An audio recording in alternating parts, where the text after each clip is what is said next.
nungak bangul mil doyam ati ke nungak deidan cho hile akinga umjing theide chule pasal to ki thulo mi hi hangla ki mutu sina baham amai su ngui jingli ki pa mial pu jingli hal mial pu jingli chule mi ki ngai to mi tigul mi chu hial tha bangum di ham hele tun ta hun he video vlog video ho video chum hoi taloin question don but na kultumala mo question kang bolte ho ka tu an sarang piding kai question tami pu question sagi chok hi tuin question don na chola pangal tiwala nungak la nem nungak wang kanai nai pu yo di tu ta di din nei nungak nei lo kai kumbang za da jin nei di na ti em iwang chu ka gen chin thei pui ajik chu ahun le mun dung ji hin tin ahun le mun dung ji ka tina chu mi hing chu baham kum som ni langa ale ji nei kum som thum le ji nei kum som li ale ji nei hi jigin ji wang chu ken le gen chin thei chat nai pu yo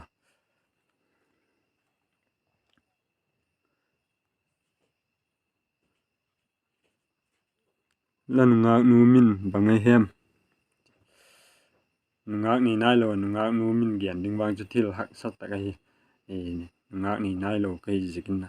amin kha blenga padeya miu pa le hem mi nau pa miu pa kai yo nungak bangul mi doyam nungak bangul mi doyam ati ke nungak deidan cho hile akinga umjing theide chule pasal to ki thulo mi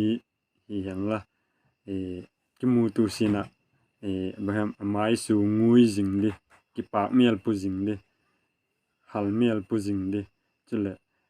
mi ki ngai to mi tigul mi chu hial tha bangum di ham unaw bangzat la hiwem unaw hi pali ka hiwa numei pakhat pusal pathum dan ajinei ding lati em ji lewang ka gen thi chat nai pu ya hun le amun dung ji kin tin ji le ke lungyal dan wang ke lungyal dan le dan ajinei ding ju katu bi a hin la mi hing ilungyal gul lo tak angum phal le baham ilagian lok masa ilo le ilakitep na masa ho banglo mai hiding a hi jigin iwang chu ken lek lian chin thei chat nai pu yo a hin la dan ajinei ding chu kala tup thoi nungak tangwa kilung sin in khu imat sunga hin nume in busal dang pol phala se em busalin nume dang pol phala se em ti hi question ni a hoi mama nungak tangwa kilung sin in khu imat sunga hin mi hi lungyal ki banglo ala hi mi hing lungyal ki bang le chu doi le ki bangin tin ngai le ki bang ding hi a hi jikin nungak tangwa kilung sin na kal la nungak tangwa kilung sin in khu imat sunga hin ti hi nungak tangwa kilung sin in khu imat sunga hin numein pasal dang pol chu pha ka sapui ajik chu bang jik hem tile tangwal pa khil lo tangwal pa lo pasal dang wo pol pa chun banglung gel ne ya pol hi ti anu mei nun head pi lo a hi jikin ikha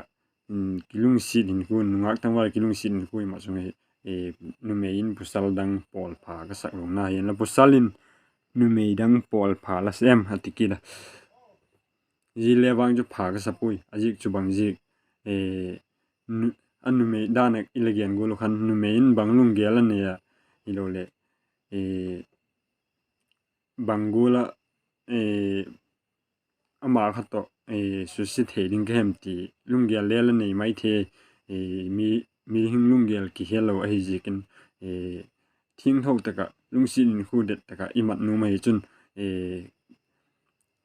lungsin khu mat sunga hi pusal dang hi tan lan nu mai dang hin tale ki lungsin khu mang tu te khan pol lo phot ding kha pha ka sai